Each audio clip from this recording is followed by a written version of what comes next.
पूरे पाकिस्तान को पता है पेट्रोल महंगा हो गया तो लोग परेशान हो गए, पेट्रोल नहीं डलवा सकते हैं क्योंकि वो अफोर्ड नहीं कर सकते हैं। तो लोग साइकिल पर मजबूर हो गए हैं, साइकिल ख़रीदते हैं, बाज़ार में रश लगा हुआ है।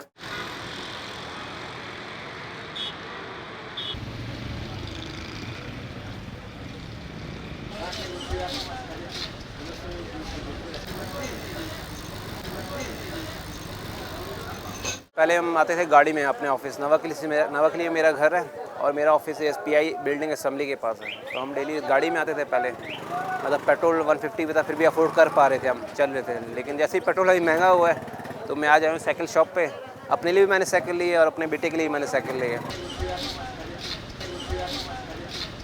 ये सराफा बाज़ार कोयटा है, यहाँ हमारा दुकान है साइकिलों का। ये साइकिल हम बॉर्डर से लाते हैं, तो ये काबली साइकिल है, ये बॉर्डर के रास्ते पे आते हैं। यहाँ हमारे पास जापानी साइकिल है, जापानी में अच्छी अच्छी वैरायटी है, अच्छी अच्छी कंपनी के है। लेकिन साइकिल का रेट भी ऊपर हो गया, डॉलर, ये भी डॉलर के हिसाब से आता है, ये भी गरीब के बस से बाहर है। जो पहले 12,000 का था वो अभी 15-18 का हो गया, जो पहले 10 का था वो 14-15 का हो गया।